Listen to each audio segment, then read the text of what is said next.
Hello students. तो students आज हम एक्सरसाइज 6.3 का क्वेश्चन नंबर सेकंड करेंगे। इससे पिछले बड़े वीडियो में हमने क्वेश्चन नंबर फर्स्ट किया था, तो अगर आपने क्वेश्चन नंबर फर्स्ट नहीं देखा है तो आप उसको देख लें। तो क्वेश्चन नंबर सेकंड है इन फिगर 6.35। तो ये जो फिगर आपको दी हुई है ये है फिगर 6.35।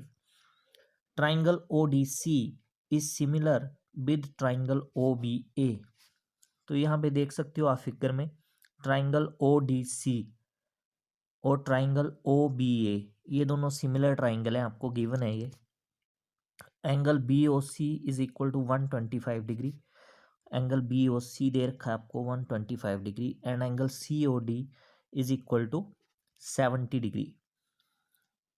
और आपको फाइंड आउट क्या करना है, find angle D O C, angle D C O and angle O A B. तो चलिए देखते हैं इसका सोल्यूशन। सबसे पहले जो एंगल हमें गिवन है वो हम लिखेंगे। तो सबसे पहले हमें एंगल बी ओ सी दिया है 125 डिग्री, तो लिख लेते हैं यहाँ पे गिवन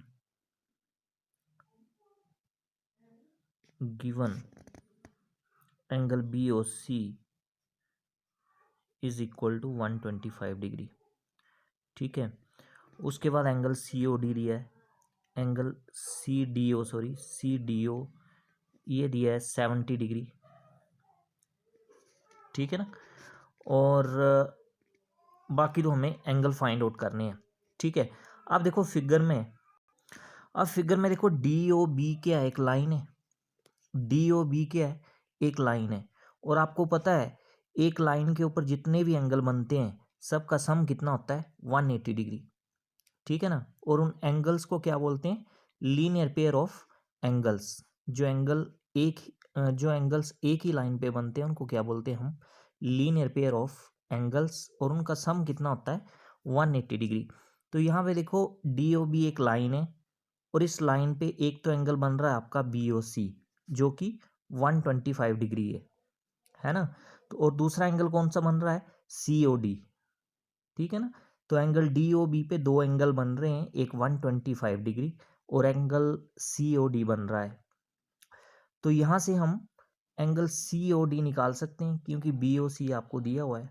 एंगल बी ओ सी और एंगल सी ओ डी दोनों का सम कितना होगा, 180 डिग्री। क्यों होगा, because linear pair of angles. तो लिखेंगे now angle B O C plus angle C O D is equal to 180 degree.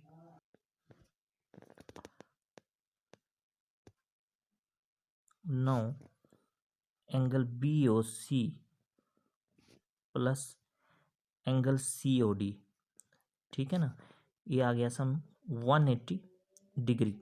Reason क्या लिखोगे आप, linear pair of angles.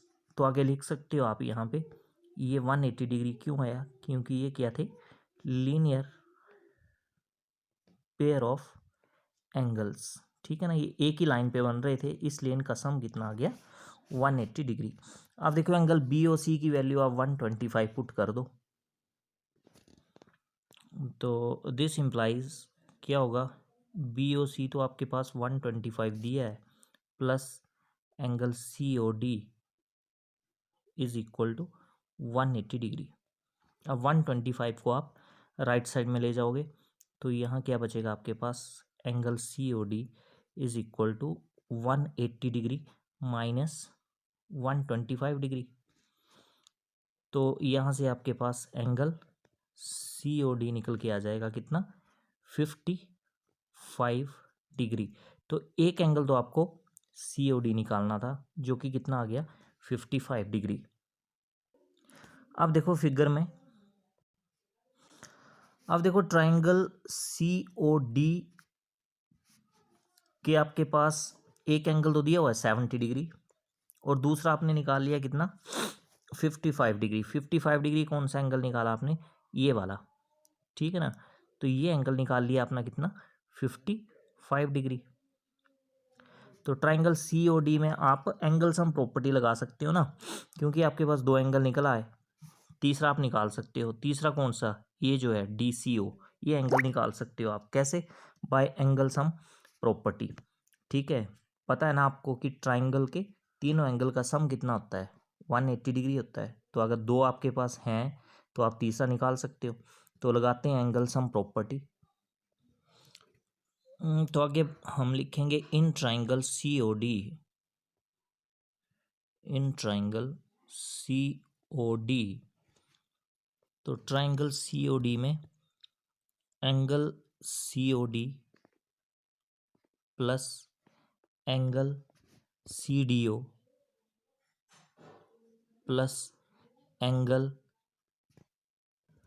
DCO, ठीक है ना, इन तीनों का सम कितना होगा 180 डिग्री। रीज़न क्या लिखोगे, बाय एंगल सम प्रॉपर्टी, ठीक है ना। आगे आप रीज़न लिख सकते हो बाय एंगल सम प्रॉपर्टी। तो आगे आप वैल्यूज पुट कर दो। COD एंगल अभी निकाला आपने कितना 70 डिग्री, ठीक है, plus angle CDO, angle CDO आपको दिया हुआ है 70 डिग्री। सॉरी, ये जो एंगल COD निकाला ना आपने, ये 55 डिग्री निकाला, तो इसको चेंज कर लो यहाँ पे 55 कर लो यहाँ पे। एंगल COD निकाला ना जो आपने, वो कितना था 55 डिग्री था ना, तो 55 करना पड़ेगा वहाँ पे।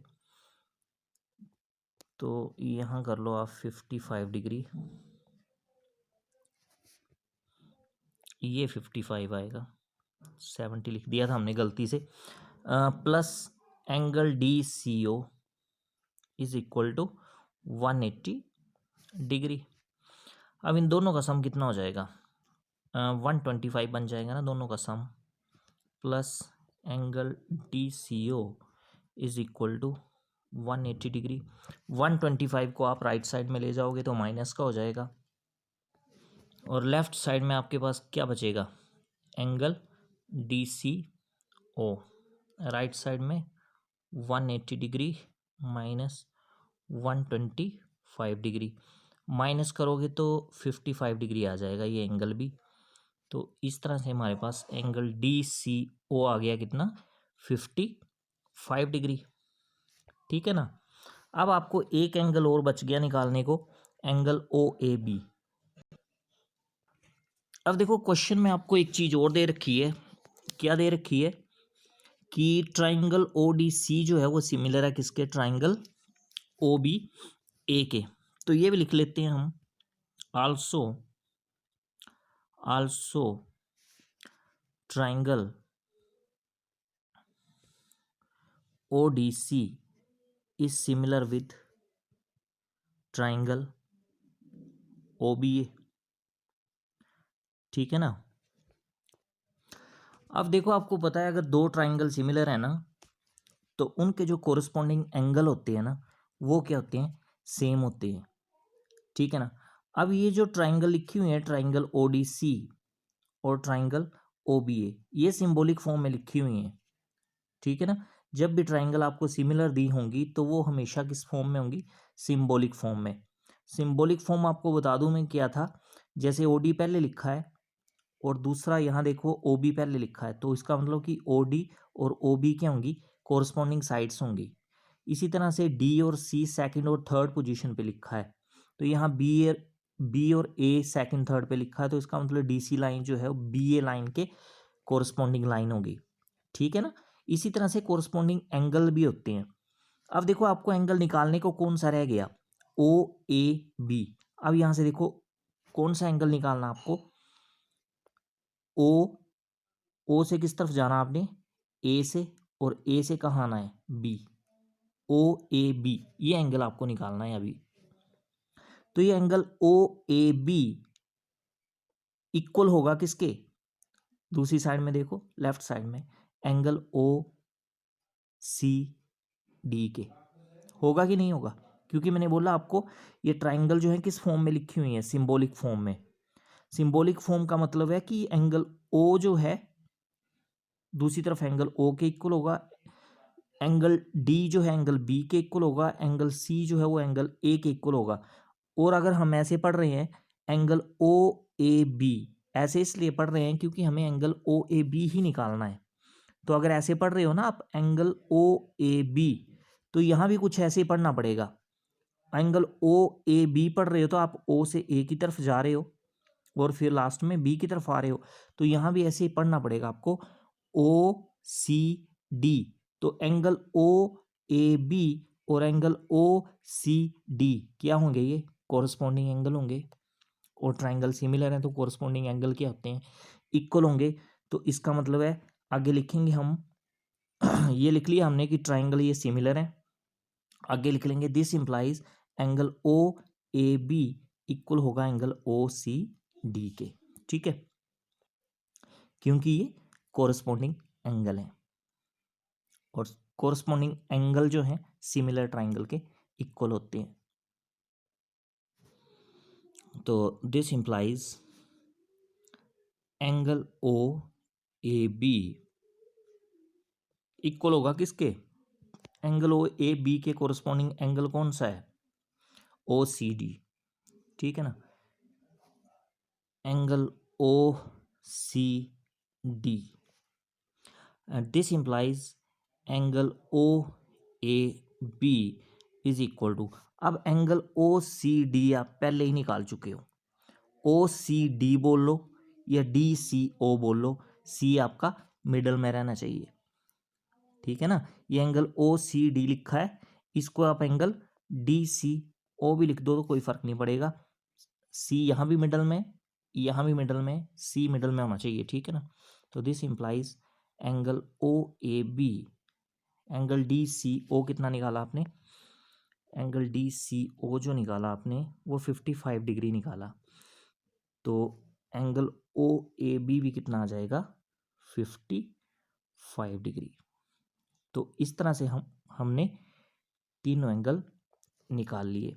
ठीक है ना, तो ये क्वेश्चन आपको अच्छे से समझ में आ गया होगा। अगर क्वेश्चन आपको समझ में नहीं आया तो आप वीडियो दोबारा से देख सकते हो, और अगर वीडियो आपको पसंद आया तो इस वीडियो को अपने दोस्तों के बीच में ज़्यादा से ज़्यादा शेयर करें, चैनल को सब्सक्राइब करें। तो आज के हमारे इस वीडियो में इतना ही, नेक्स्ट वीडियो में हम इससे आगे वाला क्वेश्चन डिस्कस करेंगे। Thank you.